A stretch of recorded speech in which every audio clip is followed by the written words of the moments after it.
नमस्ते भारत, मैं सोहन किसान बड़वानी मध्य प्रदेश से। आज ये महाराष्ट्र में वर्धा कुछ फार्मर है, किसान पाठशाला को समझ रहे हैं। साथ में किरण भैया है, पाठशाला लगाई हुई है। मॅडमला बोलव बरं। ओ मॅडम म्हणा आता नागपूरहून आलो। अच्छा, किसान पाठशाला लगी हुई है यहाँ पर। अच्छा, मैं या वर्धा जिला देवली तालुका आगरगाव से। आगरगाव। हाँ, मी वर्धेवरून। मी केळी लागवड केलेली आधी का सगळं नवीन करणार आहे? नवीन करा। नवीन आहे सगळं। सगळं नवीन आहे. मी पुन्हा पहिल्यांदा करत आहे आणि आधी केलेली आहे केलेली. पूर्वी अच्छा. आमच्याकडे केळीचंच हे होतं पहिले, हां. पण मध्यंतरी बंद केली होती मी 10-15 वर्ष। अच्छा. बाकी सगळं नवीन आहे.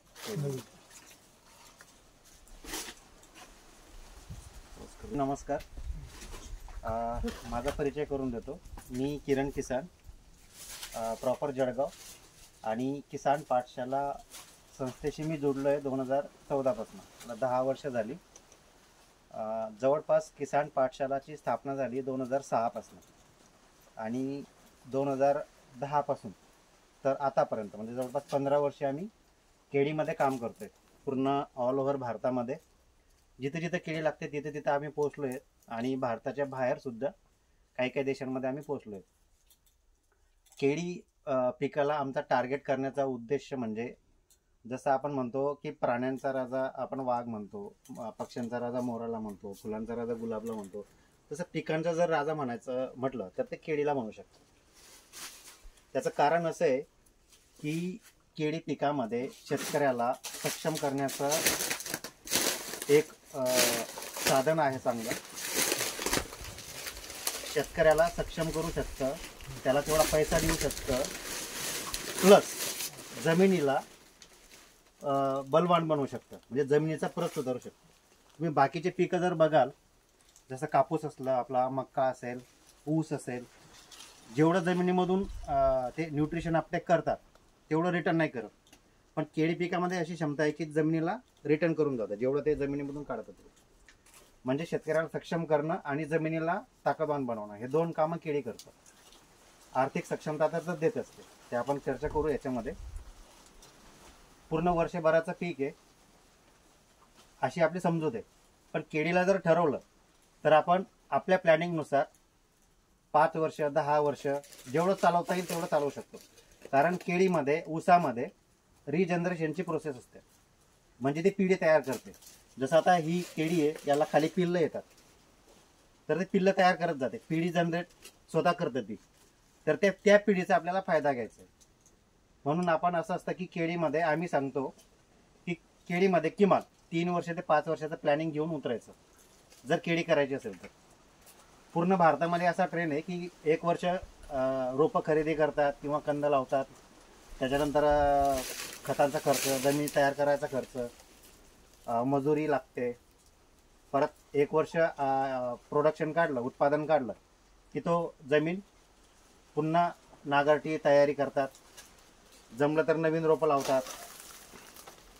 अजूनही 95% हाच पॅटर्न आहे की एकच वर्ष केळी घेतात. 5% असे आहे की फक्त पिलबाग घेतात, ते दुसरा घेतात. आणि जे किसान पाठशालाशी जोडलेले बे किसानच्या मार्फत रोपं घेतात, कमी सायकलची रोपं घेतात, ते असं आहे की आता आमचे बऱ्याच ठिकाणी 3रा 4था प्लॉट सुद्धा उभा आहे, की 3री कटिंग 4थी कटिंग पण चालू आहे त्याची. जे सांगायचं तात्पर्य काय की केळीमध्ये रिजनरेशनची क्षमता आहे आणि त्याचा आपल्याला फायदा घ्यायचा आहे. त्या हिशोबाने आपल्याला केळीमध्ये उतरायचं आहे 3 वर्षाचं किंवा 5 वर्षाचं प्लॅनिंग करून. याचं सर्वसाधारण असं असतं, जनरली जे आपण केळी करतो वार्षिक पिकाचा टार्गेट ठेवून तुम्ही रोपं खरेदी करतात, त्याच्यामध्ये इन्व्हेस्टमेंट करतात, जमीन तयार करण्यामध्ये. जवळपास जर बघितलं पूर्ण ऑल ओव्हर भारतामध्ये, महाराष्ट्र असो, गुजरात असो, कर्नाटक असो, उत्तर प्रदेश असो, 1 एकराचा केळीचा खर्च जातो तुमचा 80,000 ते 1 लाखापर्यंत टोटल. कमीत कमी असो किंवा जास्तीत जास्त असो, 70,000पासून 1 लाखापर्यंत खर्च करणारे शेतकरी आहेत. आणि तेवढा लागतोच जर तुम्हाला केळी चांगल्या पद्धतीने करायचं असेल तर. आता 50,000 मध्ये केळी होते, पण त्या हिशोबाने ते आउटपुट देतात. 30,000मध्ये होते, पण त्या हिशोबाने ते उत्पादन देतं. तर जनरली असं आहे की तुम्ही जर रोप असेल, जमीन तयार करायचा खर्च असेल, सगळं जर पकडला तर 80,000 70,000पासून तर 1 लाखापर्यंत सगळं जातं. त्याच्यात ड्रीप हा विषय वेगळा आहे. ड्रीपचा जर पकडला तर 1.25 लाखापर्यंत जातो. हा झाला एका वर्षाचा. म्हणजे पहिलं जे आपण पीक घेतो त्याचा लागवडीपासून तर ज्या दिवशी आपला बंच कटेल त्या दिवसापर्यंतचा खर्च सांगितला. आता याच्यामध्ये काय आहे, जनरली असा ट्रेंड आहे, मार्केट आपल्या हातामध्ये नाही किंवा आपला निसर्ग आपल्या हातामध्ये नाही.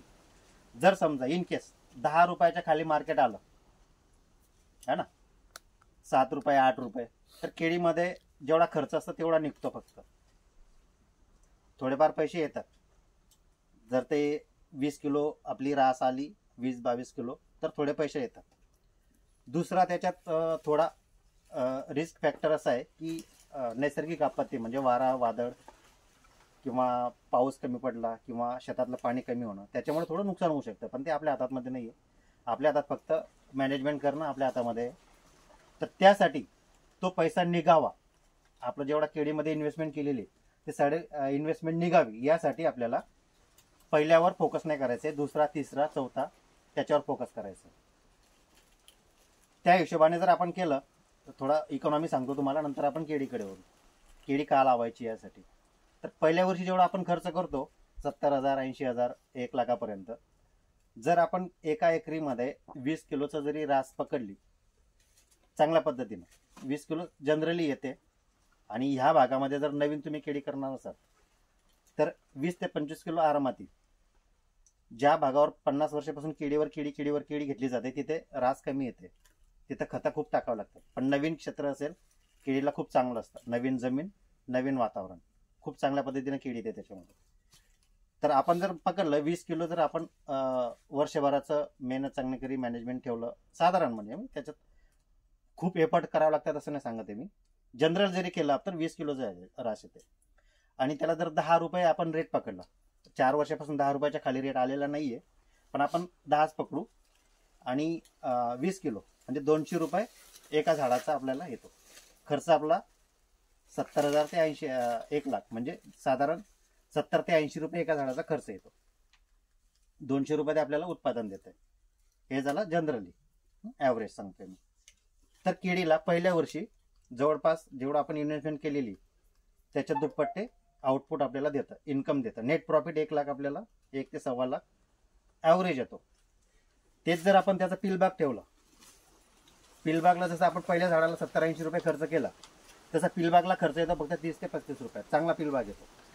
आणि याच्यापेक्षा यानं जर 20 किलोचा बंच दिला तर पिलबाग याच्यापेक्षा 20 ते 25% जास्त येतं, म्हणजे 22 ते 25 किलो पिलबागाला येतो. आता इथे इकॉनॉमी चेंज होते. तुमचा खर्च झाला फक्त 35 ते 40 रुपये मॅक्झिमम गेला तुम्ही तर 50 रुपये, त्याच्यापेक्षा जास्त खर्च लागत नाही पिलबागेला. आणि इन्कम जर बघितलं 25 किलोचं जरी रास पकडले त्याची तर 250 रुपये, 50 रुपये खर्च, 200 रुपये आपल्याला झाडापासून नेट प्रॉफिट होतं. म्हणजे दुसऱ्या पिलबागापासून आपलं इन्कम वाढायला लागतं. दुसऱ्या किती दिवसाचा? हां, आता ते सांगतो मी तुम्हाला.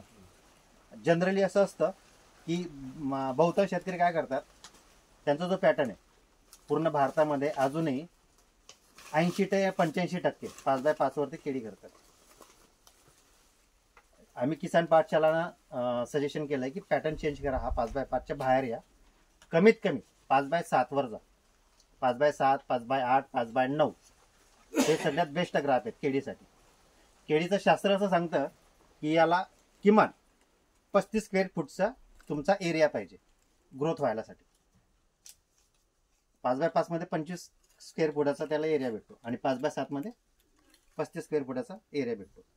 तर तिथून आपलं तुम्ही असं म्हणताय लाईन दोन ड्रीप आहेत ना, पूर्ण राऊंड 2 ड्रीपची लाईन 5 फूट आणि रोपांमधलं अंतर 7 फूट.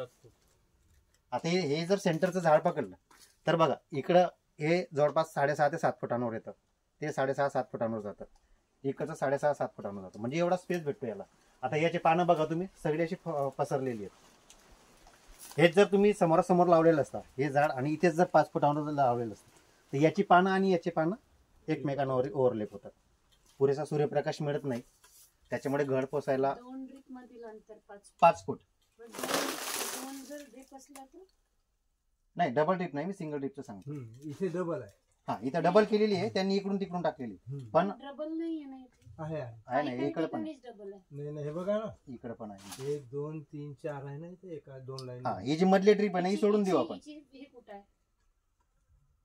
इथे डबल ड्रिप. इसमें ये रे डबल है और वो ही दो है. इकडची आहे. अच्छा. तुम्ही प्लॅन टू प्लॅन सांगा. हा, लाईन टू लाईन 5 फूट आणि प्लांट टू प्लांट 7 फूट. हा झाला आयडियल ग्राफ केळीसाठी. पहिल्यांदा सुरुवात करायची असेल तर 5x7 वर सुरुवात करायची. जर तुम्हाला कॉन्फिडन्स आला की मी 9 पण घेऊ शकतो, आता याच्यात बघा तुम्ही 5x7 घेतलंय तरी पण पानं ओव्हरलेप होत आहेत है ना. तर 9 पण चांगला ग्राफ आहे. पण सुरुवात करायची असेल तर 5x7 वर करायची सुरुवात. म्हणजे एका सर्वात एकराला best तुम्हाला 1250 रुपये 5 बसतात. by 9. सर्वात बेस्ट पण पण आधी सुरुवात जर करायची तुम्हाला, तुम्ही फर्स्ट टाइम केळीमध्ये येणार असाल तर 5x7 वर करा. अनुभव लागतो त्याच्यासाठी. ग्राफ जर मोठा असला त्याला तेवढं ट्रीटमेंट लागते, तेवढा खर्च लागतो. 5x7 मध्ये तुम्ही एकदा एक्सपिरियन्स घ्या, त्याच्यानंतर 9 वर जा. फर्स्ट टाइम असेल तर 5x7 सगळ्यात बेस्ट आहे. हवामानानुसार प्रदेशानुसार बदलते का? नाही नाही नाही, गरम भागात? सगळीकडे सगळीकडे जवळ असावं. सगळीकडे नाही, तसं काही नाही. गरम वगैरे काही तसं काही नाही. सगळीकडे ऑल ओव्हर इंडियामध्ये तुम्ही 5x7 सुरुवात करू शकता. कुठल्याही भागामध्ये, कुठल्याही जिल्ह्यामध्ये, कुठल्याही गावामध्ये. ते यूपीमध्ये असो, काश्मीरमध्ये असो की केरळमध्ये, कन्याकुमारीमध्ये असो. ओडिशामध्ये सुद्धा आम्ही करतोय ते 5x7, 5x8, 5x9 पण तिथे पण. म्हणजे तो ग्राफ सगळीकडे 5x7 चालू शकतो. एका एकराला बसतात तुम्हाला 1250 रुपये, 1250 5x7 ला है ना. त्याला आता हा जो ग्राफ ठेवलेला आपण 5x7चा, आता डिस्टन्स येतं याला, त्याच्यामुळे आपण याला 6व्या महिन्यात पील ठेवतो. 6 ते 7 महिन्यात. केळीचं असं असतं की आपल्या भागामध्ये महाराष्ट्र म्हणजे नर्मदा जो काठ आहे सातपुड्याच्या खाली, जसं तुम्ही जाल 10व्या ते 11व्या महिन्यात बाग तयार होऊन जातो आपलं. थोडं जसं थंडीमध्ये जाल तुम्ही तर 2 महिने 3 महिने एक्स्ट्रा घेतात ते थंडीमुळे. तर आपल्या भागामध्ये, आपल्या भागाचा विचार करतो तुम्ही, आपल्या विदर्भाचा, तर इथं 10 ते 11व्या महिन्यात तुमची कटिंगला येऊन जाईल बाग. 6व्या महिन्यापासून निस्वन चालू होऊन जाते. आणि निस्वन झाल्यानंतर जवळपास उन्हाळ्यामध्ये ह्या दिवसाचं असेल तर 90 दिवसामध्ये बंच कटिंगला येऊन जातो. तो जर थोडा नोव्हेंबरमध्ये आला तर थंडी येते, त्याच्यामुळे थोडा 10-15 दिवस जास्त घेतो. म्हणजे ज्या दिवशी बंच लागला, आपला निस्वन सुरू झाली, त्याच्यानंतर 3.5 ते 4 महिन्यात आपला बाग. आता विदर्भात समजा आता वर्धा जिल्ह्यात लावायचं आहे, हम्म. तर जूनचा सेकंड वीक तुम्ही रिकमेंड कराल की जुलैचा फर्स्ट वीक रिकमेंड कराल की काय कराल? एक्झॅक्ट म्हणजे बेस्ट कुठला राहील? बघा आता आम्ही सगळेजण हा जो जून पूर्ण, जुलैमध्ये- हा जून विदर्भाचा जो जुलैमध्ये लावायचा पूर्ण विचार बेल्ट आहे ना, हम्म. विदर्भाचा जर हवामानाचा विचार केला तर वर्षभराचा प्रत्येक दिवशी किडे लागू शकतात. आता हा, आता तुम्हाला सांगायचं असेल, मिनिमम त्रास व्हायला नको उन्हाचा हम्म. किंवा याचा, तर सर्वात बेस्ट जून राहील, जुलै राहील, त्यातला कुठला आठवडा राहील? 15 जून ते 15 जुलै हा पिरियड. 15 जून ते 15 जुलै तुमची साधारण मे महिन्याच्या शेवटपर्यंत. वॉटर लॉगिंगचा सुरुवातीला प्रॉब्लेम जाईल, वॉटर लॉगिंगमुळे प्रॉब्लेम होऊ शकतो. कसं पाऊस जर जास्त झाला हा. तर नाही, त्याला एक ट्रीटमेंट असते, बेड प्रिपरेशन हा. जमिनीची, त्याला हे वेगळं असतं. तो तुम्ही फ्लॅट जमिनीला 10 फुटांवर नाली करून घ्यायची. हम्म. एक्सेस जर पाणी झालं तर ते नालीमध्ये निचरा होऊन जातो. दक्षिण उत्तर लावायला पाहिजे, पूर्व पश्चिम लावायला? नाही, आपल्या जमिनीचा जो नॅचरली स्लोप आहे त्या हिशोबाने, दिशा त्याच्यात महत्वाची नाहीये. बरं. जो उतार आहे आपला नैसर्गिक बरं. त्या हिशोबाने, बरं. ठीक. पूर्व पश्चिमी असेल किंवा नाली दक्षिण किती उत्तर खोल असेल. असावी सर? जमीन जर तुमची भारी काढीची असेल तर साधारण 1 ते 1.5 फूट नाली खोल पाहिजे. इथे ही खोल पाहिजे होती. ठीक. आता ते पावसाळ्यामुळे ते भरली गेली. 10 फुटानंतरची नाली ना? हा, ही 10 फुटांवरती. पुन्हा 2 ओळी झाल्या की नाली? हा, ही बघा, हे 10 फुटावर मधला बेड आहे. हा 6 ते 7 फुटाचा बेड येतो आणि 2 ते 2.5 फुटाची नाली येते. हा झाला 70-30 पॅटर्न. हा, कुठला पॅटर्न? 70-30. अच्छा. हा म्हणजे हा 70-30 पॅटर्नचा संशोधन किंवा याचं जनक किसान पाठशाला. हा पूर्ण केळीमध्ये, ऑल ओव्हर केळीमध्ये सक्सेसफुल पॅटर्न. 70-30 70-30 70-30 म्हणजे 70% जागा जी आहे ती रोपांसाठी आणि 30% जागा आपल्या चालण्या फिरण्यासाठी. नालीसाठी. हा, आपण चालफिर करायची असेल, बाग बघायची असेल, काही ऍक्टिव्हिटी करायची असेल, पिलं कापणं, पत्ती कापणं, बंच काढणं, तर ते इथून चालायचं. इथे आपण पाय ठेवायचा नाही किंवा इथे प्रेस करायचं नाही. इथली जमीन झाडांच्या मुळ्यांसाठी पूर्ण खुली ठेवायची. जसं आपण चालतो फिरतो किंवा याच्यात नागरती करतो, आपलं कोळपणी करतो, वखरती करतो, तर ते मुळ्या तुटतात, मुळ्या दाबल्या जातात. तर तिथे ऍक्टिव्हिटी नाही करायची, फक्त आपण चालण्या फिरण्यामध्ये. नालीतून चालायचं. पण ती नाली तर पचपच नाही ना, त्याच्यामध्ये पाणीच नाही ना, ड्रीप आपली इथे असणार. आणि ती पण आहे. नाही पावसाळ्याचे नाही राहणार 3 महिने, पण नंतर चालतं. त्याच्यानंतर चालतं ना. हा तरी असले ना पचपच असले तर तिथूनच चालायचं, याच्यात नाही चालायचं. पावसाळ्यात तर पूर्ण शेतच पचपच असेल ना आपलं. ड्रीप कुठे लावायचे हो, पण रेकमेंड तेव्हा करतो? झाडं लहान असतील ना, मुळ्या वळायचेच असतील, तर मध्ये नाही चालू शकत. नाही, मध्ये नाही चालायचं. या बेड जो आहे जमीन. ना याच्यामध्ये नाही चालायचं. लागणारच नाही, म्हणजे उशिरा लागेल. अरे लावावंच लागेल, 3 महिना काही दिवस पोहोचते. नाही, मध्ये नाही चालायचं, इकडनंच चालायचं. आणि ड्रीप मध्ये राहील ना. हा, दोघं ड्रीप मध्ये कसं राहतील. राहील ना? दोघं ड्रीप मध्ये राहतील. जे रोप लागेल आपलं झाड लागेल ते ड्रीपच्या बाहेर असेल. हा. ड्रीप एवढं दूर राहतं. नाही यांनी नाही, जे हे लावलंय 5 तसं नाही, फुटांवरती त्यांचा आहे, पॅटर्न ते वेगळा मध्ये आहे. हे झालेलं आहे. आता हे झाड मूळ इथे होतं पहिलं, आता हे इकडे गेलं, त्याच्यामुळे ड्रीप तिकडे सरकली. नाही ही ती याची पण आता तिथूनच आहे ना ती. नाही ही दूर ठेवली आहे. मग त्यांना म्हणायचं की झाडाच्या अगदी जवळ पाहिजे. नाही, दूरच असते ती. दूरच लांबच असते. पाहिजे. साधारण 6 सेंटीमीटर, 6 ते 9 सेंटीमीटर दूर पाहिजे. ही पहिली ड्रीप जवळ आली. पहिली ड्रीप झाडापासून 6 ते 9 इंच दूर पाहिजे.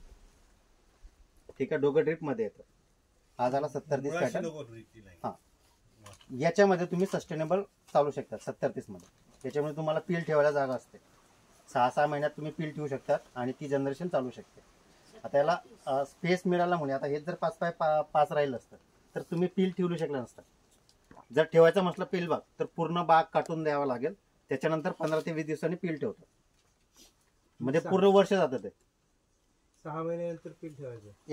या पॅटर्न मध्ये तर 5x7 मध्ये. ते पील जर 6 महिन्याचं पील जर लागूनच असलं, हम्म. जवळ असलं, तर ते असं तिरपं झुकेल ना. नाही नाही नाही नाही दुखत, नाही झुकत. नाही दुखत. कारण हे झाड सरळ असते. हा, झाड सरळ असतं ना, ते पील पण त्याच्यासोबत वाढतं. सरळ राहील का ते? सरळच राहतं ते, झुकत पण नाही. इथं आम्ही बघितले काही जवळ. नाही, काही काही ते आता ते नॅचरली झुकलेले आहेत. हा. हा, पेल नाही झुकत, ते सरळच वाढतं. आता हे बघा, हे सरळच वाढतं. हा. हे ब्रदर हे सिस्टर हे अनवॉन्टेड आहे. तर पहिलं तुमचं 10 ते 11 महिन्यात कटिंग आली की तुमचं पील त्या वेळेपर्यंत. आता हे जसं कटलं, आता यांनी पील ठेवायला उशीर केलेलं आहे. आधी ज्यांचा पहिला होता तेव्हा 6 महिन्यात ठेवला होता ना, 6व्या का 7व्या महिन्यात, 7व्या महिन्यात. ज्या दिवशी हा बंच कटला त्या दिवशी कमीत कमी 4 ते 5 महिन्याचं तुमचं पील असतं आपल्या डोक्याच्या हाईट बरोबरचं. आता हे बंच कटलं की ते पील पुढच्या 5 ते 6 महिन्यामध्ये ते पील कटिंगला येतं. त्याच्यामुळे 6 ते 8 महिन्यात तुमची सायकल कंटिन्यू चालते.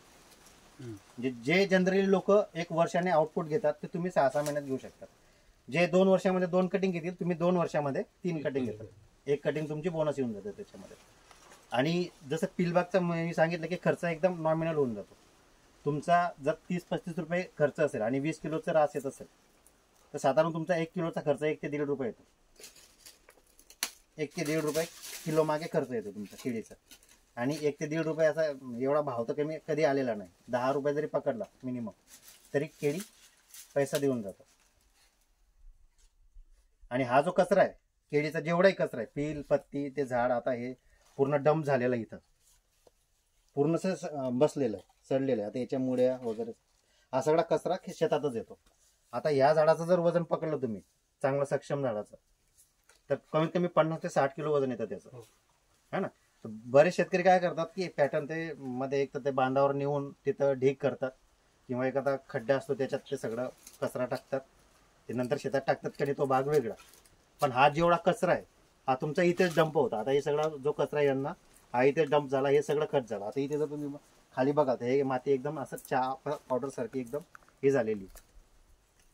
याच्यात आता पील जे घेतो आपण हा. ते आता समजा हे झाड आहे या साईडचं घ्यायला पाहिजे की त्या 2 झाडाच्या मधात घ्यायला पाहिजे? पीलाचं एक असतं पील, तुमचं लागवड कशी असली, उत्तर दक्षिण असते किंवा पूर्व पश्चिम असते, पील ठेवताना ते उत्तरेकडे किंवा पूर्वेकडे या 2 दिशांना पील ठेवायचं असतं. उत्तर किंवा पूर्व. हा, कारण आपला जो भारत आहे पूर्ण दक्षिणायन सूर्य चालतो. थोडी आपली उन्हामध्ये जर उभे राहिलो आपण ह्या दिवसामध्ये तर सावली अशी थोडी कानावर पडते, एकदम सरळ नाही पडत. म्हणजे दक्षिणायन असतात. सगळे पील बघा तुम्ही, पश्चिम आणि दक्षिण बाजूला बंच निघतात सगळे, तर त्याच्या विरुद्ध बाजूला आपल्याला पील ठेवायचं. याच्या त्याच्या विरुद्ध विरुद्ध बाजूला त्याच्या विरुद्ध बाजूला ज्या सूर्याच्या विरुद्ध बाजूला नाही, बाजू. ज्या साईडनी बंच निघतो ना खेडी घडी त्याच्या घडाच्या विरुद्ध विरुद्ध बाजूला side. त्याच्या विरुद्ध बाजूला यांचं पील एक तर इकडे येईल तिकडे येईल किंवा तिकडच्या बाजूला येईल. आता यांची असं अंतर आहे या पद्धतीने तर पील या बाजूला ठेवता येईल बरं. हा ना, तिकडच्या बाजूला नाही ठेवता येणार कारण ते नाली 5 फुटाची ती कमी झाली अंतर. मग आता ही जी जण झाली आहे याचा पिल जाता यांनी मेंटेन करायला पाहिजे ते. हा ते ठेवायला पाहिजे होतं, लेट ठेवलं सर त्यांनी. मग आता ह्या झाडाचं पील तिकडून आहे आणि त्या झाडाचं पील इकडून आहे. जनरली पश्चिम दक्षिण येतात ते, हे पील हा. इकडनं आलं. पश्चिम आणि दक्षिण दिशेला येतात ते. नाही हे फ्लावर इकडनं आलं. हा मध्ये इकडनं झालंय ना ते, मग त्याचं पील तिकडे राहील. तिकडे राहील याचं- नाही इकडच्या बाजूला राहील, आणि याचं पील तिकडे राहील. इकडच्या बाजूला राहील. इकडे जे तुमचं अंतर जे आहे ना तुम्ही सांगितलं की 7 त्याच्या फुटाचं opposite ना. नाही 7 फुटाचं जे अंतर आहे तुमचं हा. त्याच्या एक तर तिकडे ठेवायचं किंवा इकडे ठेवायचं. म्हणजे ह्याच्या हिशोबाने नाही पाहायचं, याच्या अपोजिट नाही पाहायचं. नाही याचं ते जनरली येतच ते पश्चिम दक्षिणच येतं पण पील आपल्याला उत्तर किंवा ती पूर्वेकडे ठेवायचं. अच्छा, म्हणजे आता याच्या अपोजिट असं काही नाही, ते जनरली अपोजिटच येतं मॅडम. पण ते नाही आलं ना. आता 10 मध्ये एखाद्या असतं ते काही अॅक्युरेट नाही चालत, त्यांना- 100%. ठीक. त्याच्या विरुद्ध बाजूला येते पूर्व आणि उत्तर उत्तर. या 2 दिशा पील ठेवण्यासाठी योग्य आहे. त्याच दिशेला पील ठेवायचं असतं. पुढच्या 6 महिन्यामध्ये ते कटिंगला येऊन जातं. सेकंड 6 ते 8 महिने, हा. 6 ते 8 महिन्याची सायकल कंटिन्यू चालू असते ते तुमची. पहिलं 11 महिन्याचं हा. दुसरं- आता 5x7 जर अंतर ठेवलं हा. तर आता याचा जर बुंदा पकडला आपण 30-40 सेंटीमीटरचा तर 1 ते 1.25 फूट ते अंतर जातं आपलं. तसं ते 5x7चा जर अंतर असेल तर दर एक कटिंगला 1 ते 1.25 फूट 1 ते 1.25 फूट असं तो बाग खाली सरकत जातो. तो म्हणजे 5x7 जर अंतर घेतलं तर 4 ते 5 कटिंग आपल्याला चांगला घेता येतील त्याच्यामध्ये. पुढे घेऊ शकतात त्याच्या क्रॉस करून, पण 4 ते 5 कटिंग एकदम सुपर येतात त्याच्यामध्ये अंतरानुसार. तेच जर आपण 5x8 घेतलं तर 5 ते 7 कटिंग येतात त्याच्यामध्ये. 5x9 केलं तर 7 ते 10 कटिंग त्याच्यात आपण घेऊ शकतो. आता याच्यात सुरुवातीला आपण ज्या ड्रिपच्या नळ्या आहेत म्हणजे आपण 7 फुटाचा बेड केला, 10 फुटावर आपण नाली काढली, 7 फुटाचा आपला बेड राहिला. तर ड्रीपची नळी टाकताना ती अशा 2 टाकायच्या, त्याच्या बाजूला झाड घ्यायचं की आउटर साईडनी टाकायचं? Outer side. आता याच्यात 2 पॅटर्न आहेत, एक सिंगल ड्रिपचा पॅटर्न आहे, एक डबल ड्रिपचा पॅटर्न. आपण सिंगल ड्रिप मध्ये केलं तर कसं करायचं? सिंगल ड्रिपचाच पॅटर्न सगळ्यात चांगला आहे. डबल ड्रिप कुठे एकदम हलकी माती आहे, मुरमाड जमीन आहे किंवा रेतीची माती आहे, त्याच्यात पाणी आपण जर फ्लोने पाणी दिलं तर जास्त पुढे जात नाही, तिथे ते डबल ड्रिप कामाची. पण आपली जमीन फुल काळी मातीची आहे, खोलाई पण काळी मातीची आहे, पाणी धरून ठेवते, त्याच्या सिंगल ड्रिपने चांगले केली. 2 झाडं जर आपण झिगझॅग लावली तर ही ड्रिप याच्या या साईडनी, ती ड्रिप त्याच्या त्या साईडनी. नाही दोघं ड्रिप मध्ये येतात. झिगझॅग जरी असलं तरी दोघं ड्रिप मध्ये येतात. आता ही ड्रिप आहे ना, याचा हिशोब नका पकडा तुम्ही, यांचाच हिशोब पकडा. 2 ड्रिप बेडवरच्या मधात 2 ड्रिप. हा हे एक्स्ट्रा टाकलेली यांनी, ठीक याची गरज नाही.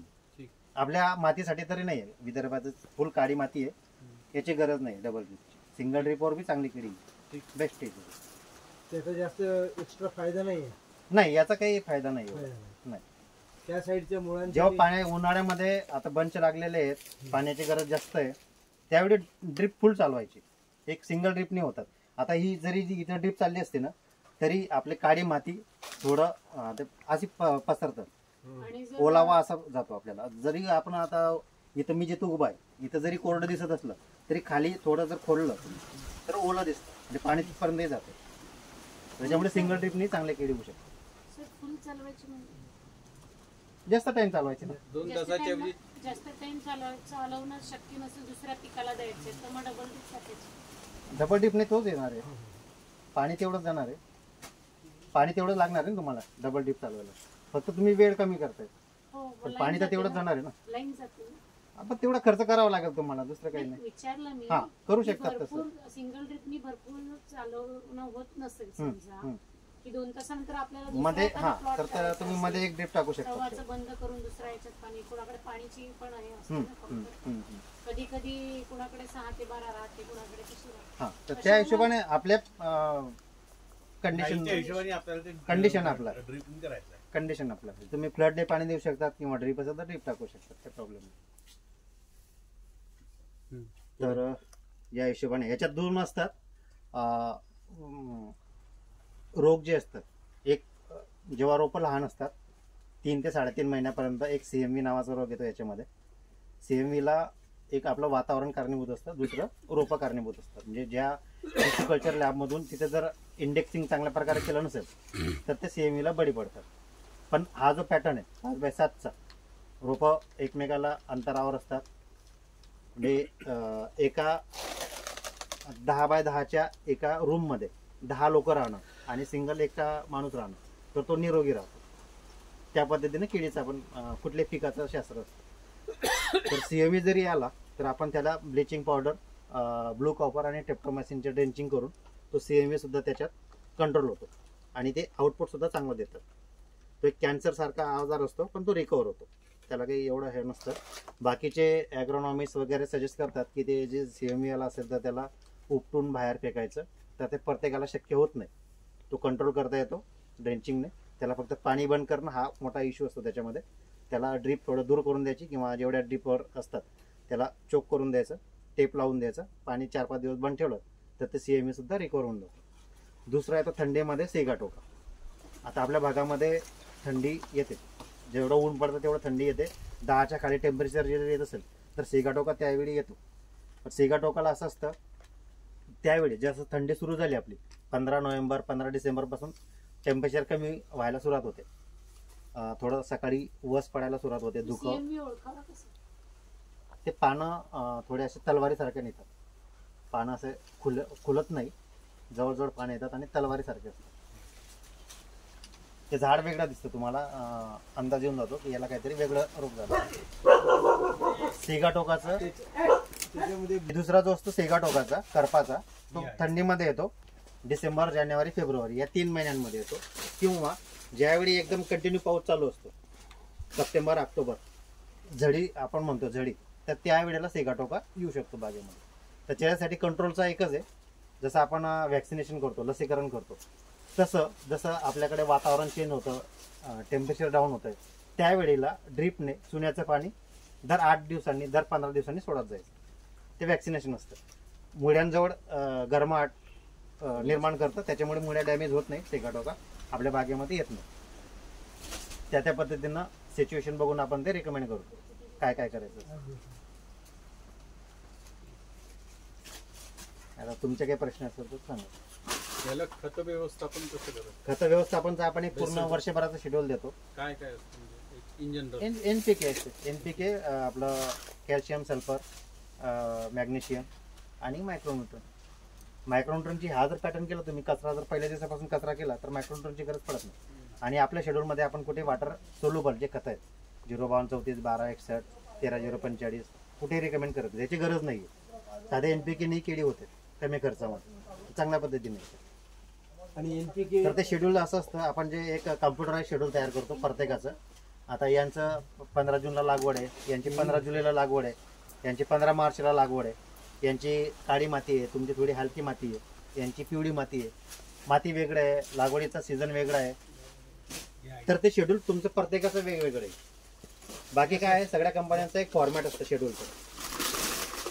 दर आठवड्याला 10 kilo potash, 5 kilo DAP, 2 kilo magnesium, 1 kilo calcium nitrate, असं प्रत्येकाचं शेड्यूल असतं.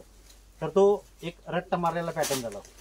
प्रत्येकाचं लागवडीचा काळ वेगळा असतो, त्याची जमीन वेगळी असते, त्याचं पाणी देण्याचं पद्धत वेगळी असते. सगळ्याला तो पॅटर्न नाही चालत. तर आपला एक BFS बॅलन्स फर्टिगेशन सॉफ्टवेअर नावाचं शेड्यूल आहे. ते शेड्यूलनुसार पर्सनलाइज शेड्यूल येतात, टेलर मेड. त्याच्यात एक फॉर्म असतो, त्याच्यामध्ये काही क्वेश्चन असतात. तुमची जमिनीची प्रकार कुठला आहे, काळी आहे, पिवळी आहे, मध्यम आहे, हलकी आहे, भारी आहे, जमिनीची खोल किती आहे, पाणी पहिलं पीक कुठलं घेतलं होतं, है ना, तुमचा खर्च किती आहे, म्हणजे बजेट किती आहे एका झाडाला खर्च करण्याचा, त्यानुसार ते शेड्यूल बनतं तुमचं. जर असं नाही की दादांचं हे खर्च करू शकतात, तर यांना 30 रुपयाचा 40 रुपयाचा खर्च देऊन उपयोग नाही. यांची कॅपॅसिटी की मी 80 रुपये 100 रुपये खर्च करू शकतो, त्या हिशोबाने त्यांना खतांचं रिकमेंडेशन वेगळं येईल. ज्यांचं 30-40 रुपयाचं बजेट आहे की मला 30-40 रुपयाचाच माझं बजेट आहे पण मला केळी करायची, मग त्याने काय करायचं, तर त्या हिशोबाने त्याने खतांचं मॅनेजमेंट करायचं. लावणीनंतर किती दिवसांनी खत द्यायला पाहिजे? हां, लावणीनंतर किती दिवसांनी खत द्यायला पाहिजे? ते दर आठवड्याला शेड्यूल चालू होऊन जातं. ते शेड्यूल त्याला ड्रेंचिंग असतं. सुरुवातीला आपण लावण्याच्या पूर्वी शेणखत किती एका एकराला किती द्यायला लागेल? ते जसं आम्ही जे आमचे रोपं घेतात किंवा जे शेड्यूल घेतात आमच्याकडनं त्यांचं आम्ही सॉइल टेस्टिंग करतो फ्रीमध्ये. आणि सॉइलचे जे रिपोर्ट येतात, आता तो तुमचा जर 7 ते 7.5 pH असेल, हा, तो जनरल pH 6.5 ते 7.5 pH जनरल असतो. जनरल 7 ते 7.5 जर pH असेल तुमचा, तर त्याला आम्ही सांगतो की कमीत कमी 3 ट्रॉली शेणखत टाका किंवा 1 टन जिप्सम टाका. अर्धा टन ते 1 टन जिप्सम टाका. एका एकराला 3 ट्रॉली. 3 ट्रॉली. तुमचा जर 7.5 ते 8 pH असेल तर कमीत कमी 1.5 टन जिप्सम पाहिजे, 5 ट्रॉली शेणखत पाहिजे, है ना. 7.5 ते 8 pH असेल, 8च्या पुढे pH असेल तर 2 टन जिप्सम पर एकरला आणि 5 ते 7 ट्रॉली तुमचं शेणखत पाहिजे. कन्सल्टन्सीचे काही वेगळे चार्जेस आहेत का तुमचे? नाही, जे आमच्याकडे रोपं घेतात त्यांना फ्री असतं ते सॉइल टेस्टिंग आणि शेड्यूल. काय पर प्लांट किती? रोपांचं आमच्याकडे 3 प्रकारचे रोप आहेत. एक 6 सायकलचं रोप आहे BKG9 म्हणून, 6 सायकलचं ते इथं 17 रुपयामध्ये पोच. एक दुसरं 4 सायकलचं आहे BK प्लस, ते आहे 20 रुपयाला. आणि एक सिंगल सायकलचं आहे, ते आता पेटन्सीच्या याच्यामध्ये आहे. सिंगल सायकल ते थैलीमध्ये तयार होतं. हा, सिंगल सायकल म्हणजे सिंगल सायकल, ते सायकलचं सांगतो तुम्हाला. ते सिंगल सायकलचे 30 रुपयाला. ते 5x9 ला रिकमेंड केलं, 5x9 किंवा 7x7 डबल ड्रिपचं तुम्हाला टाकायचं असेल. पॉटमॉस मध्ये येतं की याच्यात येतं? ते थैलीमध्ये येतं. थैलीमध्ये मीडिया आपण पिटमॉस 20 रुपये आणि 17 रुपयाचं पिटमॉस मध्ये हा, ते मीडिया एकच आहे, सगळ्यांचं मीडिया एकच आहे. पिटमॉसच आहे. सगळ्यांचं मीडिया एकच आहे, फक्त सायकलचा डिफरन्स आहे त्याच्यामध्ये. मिनिमम ऑर्डर क्वांटिटी काही आहे का? वर्धेसाठी तर नसेल, मला वाटतं खूप जण लागवड करतात. हा, खूप एक गाडीचा लोड जर झाला आमचा त्या हिशोबाने तर तसं काही नाही. पण मिनिमम जर लावायचे असेल तुम्हाला, एक रिकमेंडेशन आहे, सर, ते थैलीत येतात की त्या छोट्या छोट्या ट्रे मध्ये येतात. ट्रेमध्ये? हा, ते सिंगल सायकलचं जे आहे ते थैलीमध्ये येतं. बाकी BKG9 आणि G9 प्लस हे ट्रे मध्ये येतं. कितीचा 10चा ट्रे. 10चा 10चा ट्रे. रासायनिक खत आपण जर वापरलं नाही त्याच्यामध्ये तर बघा, एक सर सिंगल सायकल आणि ते ट्रेमध्ये हा, एक सायकलचं सांगतो आधी, मग खतांवर येतो. सायकलचं असं असतं की टिश्यू कल्चर लॅबमध्ये ज्या रोपं बनतात ना, आता एक कंद घेतात, याचं जे कंद काढतात, ते कंदाचा एक तुकडा घेतात 1x1 इंचाचा. त्याला प्लास्टिकच्या बॉटलमध्ये ठेवतात. ते कृत्रिम वातावरणामध्ये ठेवतात. म्हणजे टिश्यू कल्चर लॅबमध्ये काचेच्या वातावरणामध्ये कृत्रिम वातावरण तयार करतात. तिथं ट्यूबलाईटने 35 डिग्रीचं टेम्परेचर करतात. एअर कंडिशन असतं ते पूर्ण. तर ते 28 दिवसांनी त्याचं रोप तयार होतं त्या कंदाचं. कंदाला पानं फुटतात. त्याला 28 ते 30 दिवस वातावरणानुसार लागतं. तर ते ज्या दिवशी आपण कंदाचा तुकडा त्या बॉटलमध्ये ठेवला, तिथून ते 28 दिवस ही झाली एक सायकल. नंतर 28 दिवसांनी ते काचेच्या बॉटलमधून ते रोप काढतात. त्याचे परत मल्टिपल करतात, 2 करतात किंवा 3 करतात. ते परत अजून काचेच्या बॉटलमध्ये ठेवतात पूर्ण 28 दिवसासाठी. ही झाली दुसरी सायकल. तर गव्हर्नमेंटने असं रिकमेंड केलं आहे, तुम्ही जास्तीत जास्त टिश्यू कल्चर लॅबवाले 8 सायकलपर्यंत रोपं बनवा. 8 सायकलच्या पुढे नका जा. तर 8 सायकलमध्ये त्यांचं आता जसं 1चे 2 झाले, 2चे 4, 5, 6 होतात. 6चे परत 12, 16, 18 होतात. अशी सायकल वाढत जाते, रोपांची संख्या वाढत जाते. तर 8 सायकलमध्ये जर रोप बनवलं कुठल्याही कंपनीने, तर साधारण 1200 ते 1400 रोपं तयार होतात त्यांचे एका कंदापासून, है ना. आपण 6 सायकलचंच करतो. 6 सायकलमध्ये जवळपास 650 ते 800 रोपं तयार होतात. जे 4 सायकलचं रोप आहे ते जवळपास 350 ते 400 रोपं तयार होतात. आणि सिंगल सायकल तर सिंगलच येते. जेवढे सायकल वाढवले तेवढी त्याची प्रोडक्टिव्हिटी कमी होत असेल. प्रोडक्टिव्हिटी कमी येते. जसं आपण एकच बियाणं जर वारंवार वापरलं तर त्याची रेजिस्टन्स पॉवर कमी होते, त्याची कॅपॅसिटी कमी होते. त्याच पद्धतीचं रोपांचं पण असतं. आणि तुमची ही लॅब टिश्यू कल्चर लॅब कुठे आहे? बडवानीला आहे? आमच्या जवळपास 3 ठिकाणी आहे. कुठे कुठे? एक गुजरातमध्ये आहे, एक नाशिक जवळ आहे आणि हैदराबादला. हैदराबाद आणि नाशिकची सिजनेबल असते, वर्षभर चालणारी गुजरातची. नाशिकला कुठे? नाशिकच्या जवळ आहे, दिंडोरीला. दिंडोरीच्या ते सिजनेबल असतं. जसं त्या त्या क्षेत्राची ऑर्डर असते तसं त्या त्या पद्धतीनं तिथं प्रोडक्शन तयार करतं. गुजरातचं वर्षभर चालतं. आपल्या इथे कुठून येतात रोपं? ते जसं अवेलेबल त्या त्या लॅबमध्ये रोपं असेल अवेलेबल त्यानुसार ते येतात. आता सहसा इथं गुजरातमधून येतील. आनंद, गुजरातमध्ये कुठे? आनंद. आणि खताचं असं असतं की जे आपण जर शेड्यूल देतो ते रासायनिक प्लस ऑर्गॅनिक दोघांचं मिक्स करून देतो. पूर्ण रासायनिकवर केली तर जमीन खराब होते आणि पूर्ण जैविकवर गेलात तुम्ही तर उत्पादन कमी होतं. जमिनीला आपण सवय लावलेली आहे DAP युरियाची, तर ते आपल्याला थोडं कॉम्बिनेशन करावं लागेल.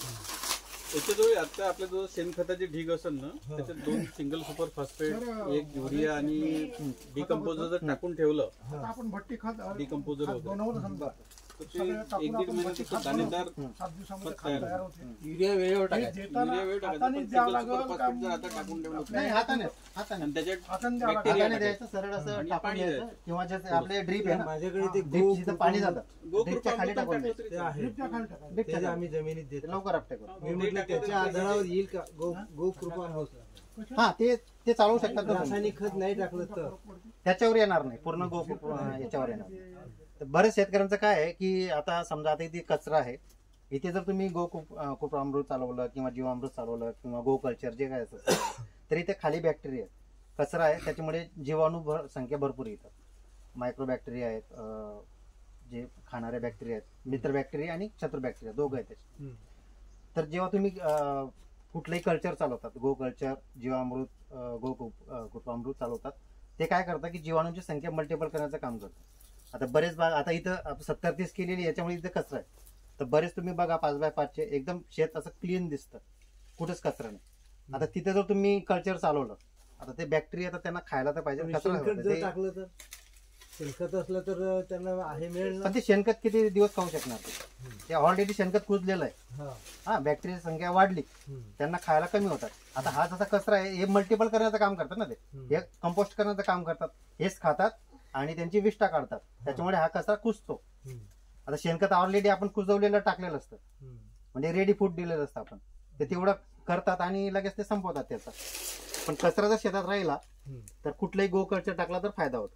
पण शेत जर तुमचं क्लीन राहिलं तर तुम्हाला ते वारंवार टाकावं लागेल. ऑर्गॅनिक बॅक्टेरिया जेवण तर राहू शकत नाही, ते आपलं युरिया DAP नाही खात, त्यांना कचराच लागतो खायला. तर जेवढा आपला शेतामध्ये कचरा असेल तेवढे ते संख्या त्यांची वाढत जाते आणि कंटिन्यू ते काम करत जातात. तर माझा एक पुन्हा प्रश्न आहे, हम्म. हे पानं कापलेच पाहिजे का? म्हणजे पानं कापायची गरज नाहीये गरज नाही. आणि आपण तसं शिफारस पण करत नाही. हे पानं केव्हा कापायचे? पावसाळ्यामध्ये जुलै, ऑगस्ट, सप्टेंबर हे 3 महिने कंटिन्यू पाऊस चालू, झडी चालू आहे, डासांचं प्रमाण वाढलंय, त्यावेळी तुम्ही कापू शकता. आमच्या एका मित्राने सांगितलं, हे पानं जर कापले तर फायदा होतो बा, नाही, त्याला थंडी हवा लागते वगैरे वगैरे. आता हे बघा, याला जर पानं काढले पूर्ण, आता ऊन येत आहे, हवा येत आहे, गरम हवा येते, हो, बरोबर. जसं आपल्याला ऊन लागतं, घाम येतो, तसं यालाही लागतं, यालाही थंडी लागते. हे पानं काय करतात? त्याला प्रोटेक्शन करतात, कपड्यांचं काम करतात. बरोबर, बरोबर. आता याला जर ऊन लागलं समजा, इथे या उन्हाचा इकडून जर उष्ण हवा चालू असली, इथल्या पेशी आहेत ना काळ्या पडायला सुरुवात होते, ते गरम होतात, मग तिथून अन्नरस आहे तो व्हायला प्रॉब्लेम येतात.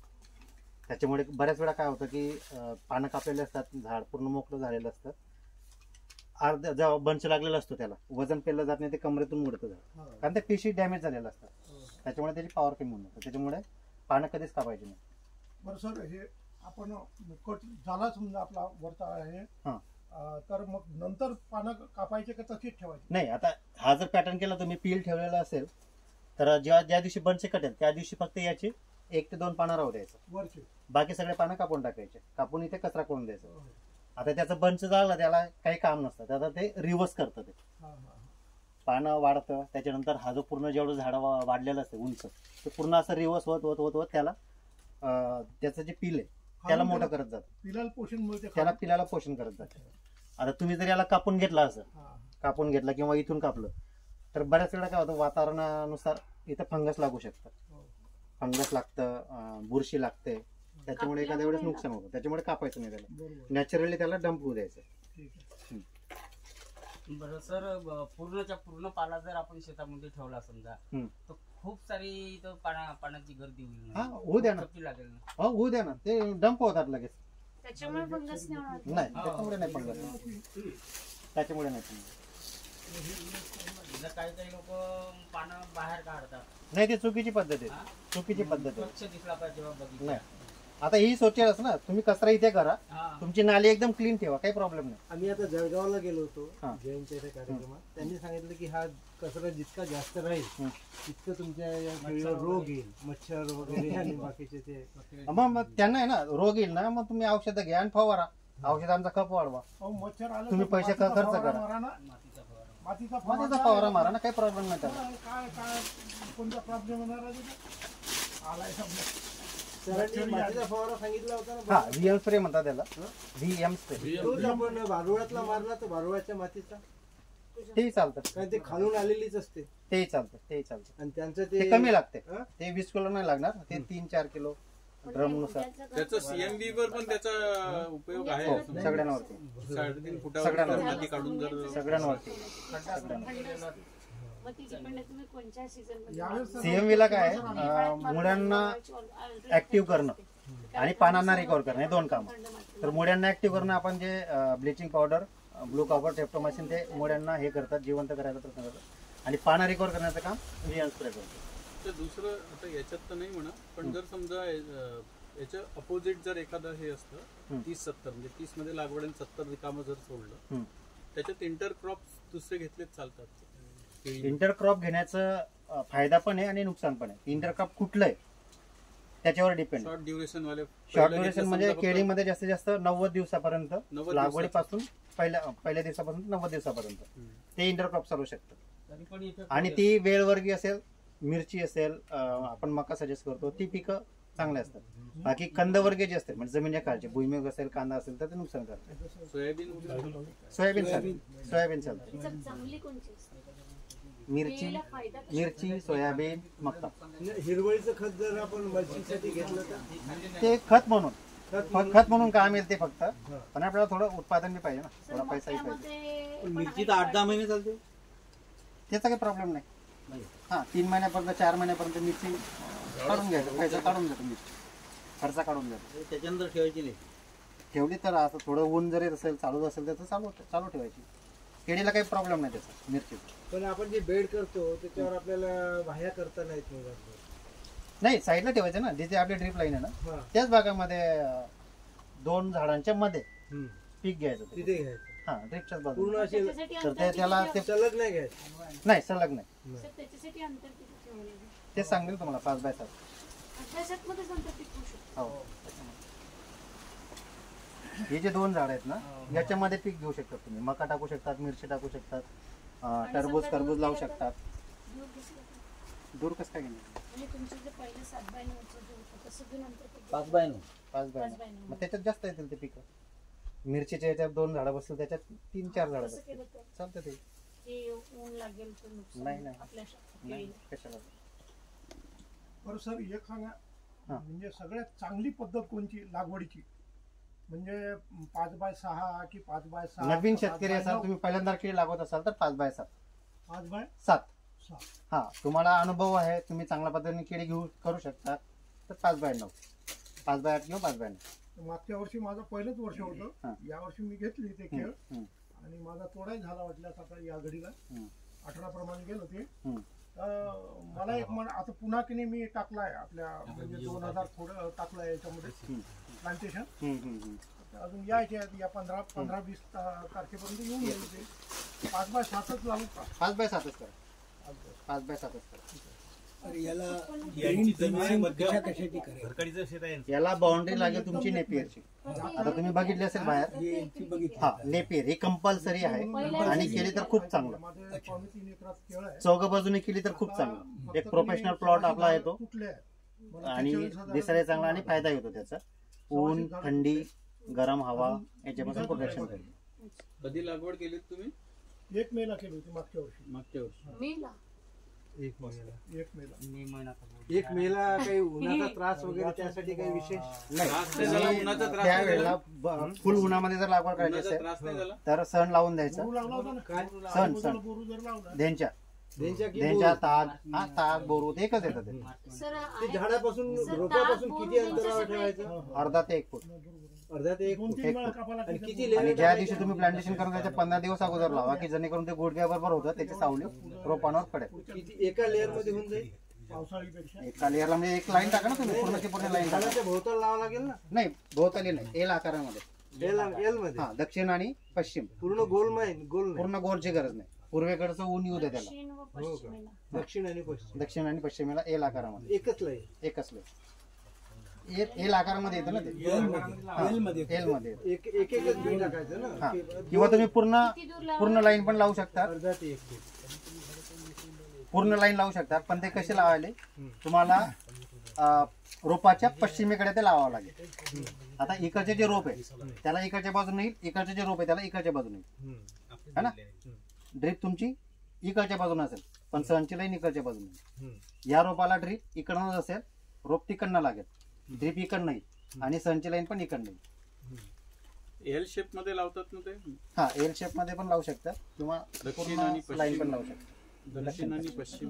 हिरवळीचं खात चांगलं होतं. म्हणजे हे आपण जे लावतो ना सर, ते आता तुम्ही म्हणताय की ताग त्याचा दुहेरी फायदा आहे, झाडाचं संरक्षण 3 झाडं सांगितली, बोरो, ताग, बच्चा, हे एकच नाव? एकच आहे, एकाच नाव वनस्पतीचं वेगळं आहे नाव? त्याचं.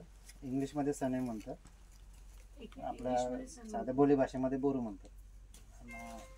बरं आपण जर हे कुठून पूर्ण मिळालं? चारही बाजूला हे लावलं बी तर कुठून कुठे मिळालं? मिळतात, नुकसान कुठल्या होईल. कुठलं दुकानामध्ये, वगैरे तसं?